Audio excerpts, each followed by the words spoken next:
You saw a live preview here on First Edition, remember?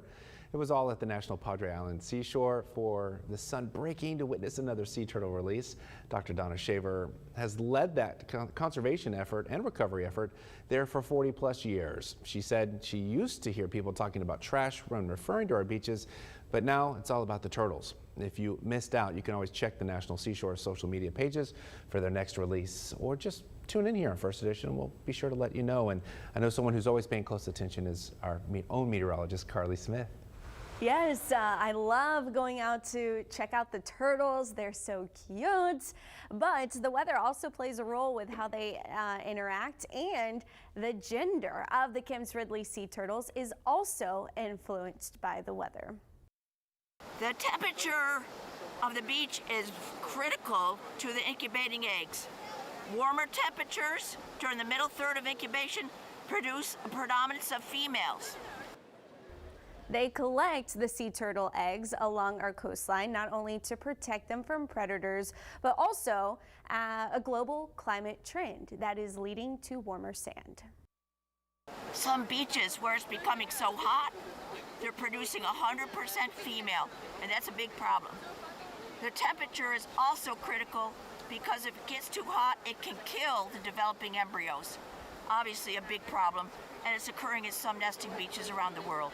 So these are challenges that the next generation is going to have to deal with, and the one right now is just starting to deal with moving eggs, shading, watering, and trying to do what we could to save the population. Dr. Schaefer said the females also like to nest on windy days, and that does tend to be associated with our passing cold fronts in the late spring. And the nesting this year was atypical. It was almost continuous. Usually it occurs in these spikes. We have these arabatas, and then it's feast or famine. Here we'd have some feasts, but then, you know, it wasn't really famine, except for just a very few days.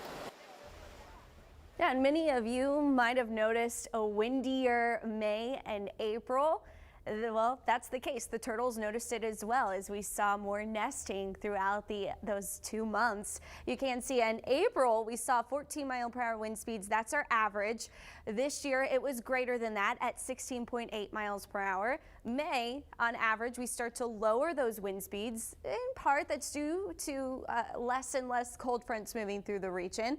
12.8 miles per hour is the average. This May, we recorded 15.2 miles per hour for our average wind speed. That's factoring in not only our daytime winds, which are typically stronger, but also our nighttime winds. So yeah, very strong winds through April and May, more than 2 miles per hour above average.